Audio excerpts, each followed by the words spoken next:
War. This commemoration, coming 60 years after the end of the war, included special performances of a new musical work by a Canadian composer. Ruth Fazal is a Christian and a violinist who didn't know much about the Holocaust and who's never before composed a massive piece for orchestra and 2 choirs. But she was inspired by reading a book with the poems and artwork of Jewish children from the Terezin ghetto in Czechoslovakia, and she created the Oratorio Terezin. Iris Mackler was at the premiere in Jerusalem.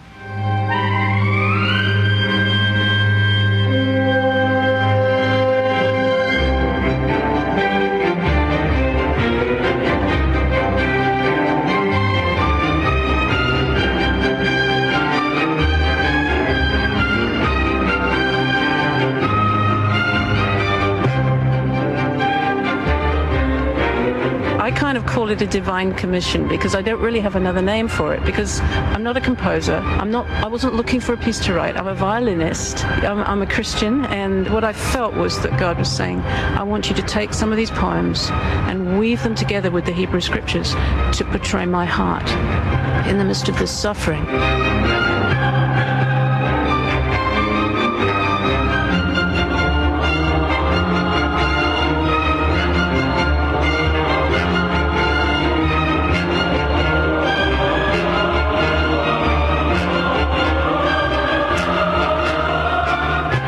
Canadian violinist Ruth Fazal took on that divine commission, although she knew very little about the Holocaust, before a friend gave her a book of poems written by Jewish children from the ghetto at Terezin. It was called I Never Saw Another Butterfly.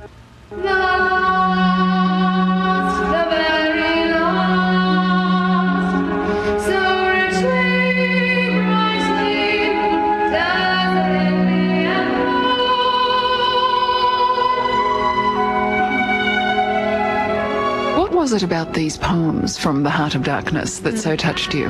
I think it was that intrinsic childlike hope, and yet also the recognition of the situation that they were in. A simple statement like, I'd like to go back home again. It makes me think of sweet spring flowers. There's this constant sense of longing, and I think I touched in my own heart. I could feel and sense the longing of the child for goodness.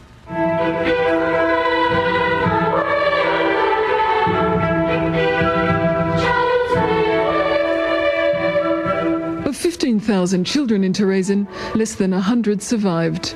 Renowned Israeli artist Yehuda Bakon is one of them. He also survived the death camp at Auschwitz, though his parents and one sister perished there.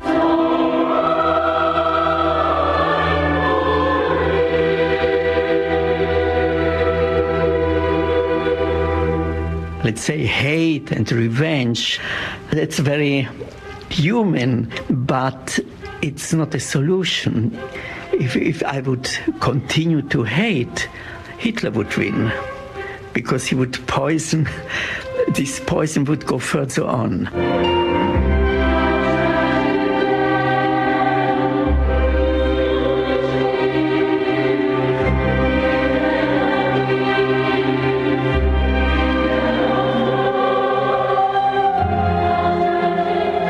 The children whose poems appear in the oratorio were Bakon's friends. Bakon drew and painted even in Terezin and helped to curate an exhibition of the children's drawings when they were first discovered in the 1960s.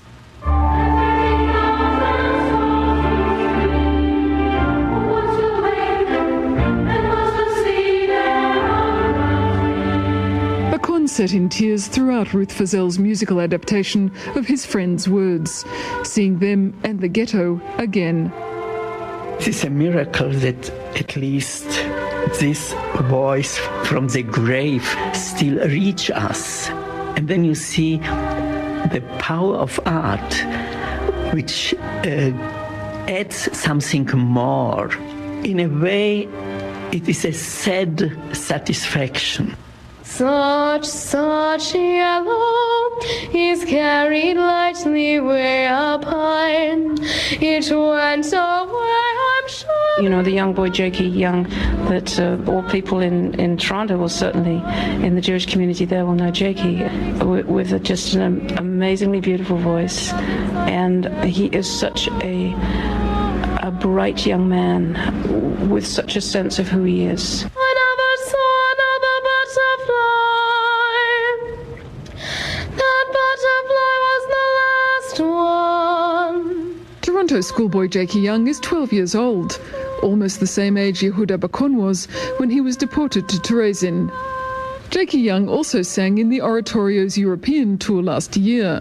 They performed in the Vienna Concert Hall, where in the 1930s, Adolf Hitler held his Nazi party rallies. And I had to say that it was just such a victory, because there was this little Jewish boy standing on the stage where Hitler had his parties, and my parents and my family were sitting in the seats where he would have been sitting. So it's as if it was our victory.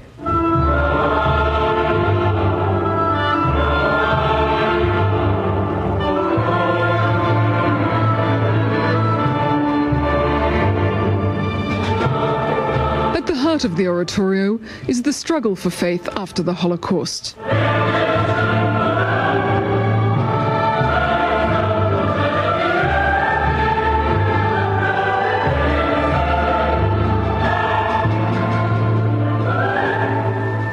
In the context of the oratorio and the way I've written it, I've actually created the tension in the music because I have the children singing the poems. And then, the next minute I have the choir singing, "Why have you forsaken us?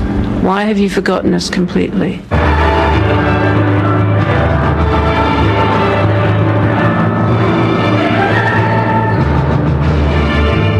The concerts were a huge success in Israel, and Fazal has achieved her aim of reaching out to Holocaust survivors. Yehuda Bakun says he feels some sense of survival because 60 years after the war, a non-Jewish woman has created this musical work from the poems of his murdered school friends. Yes, a spiritual survivor. Here it shows you that if somebody works very deeply, so he touches a nerve of all humanity.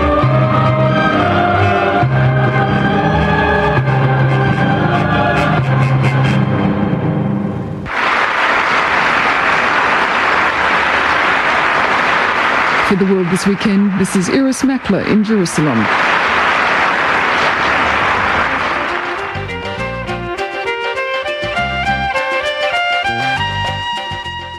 That's the program for tonight. We welcome your comments on the stories we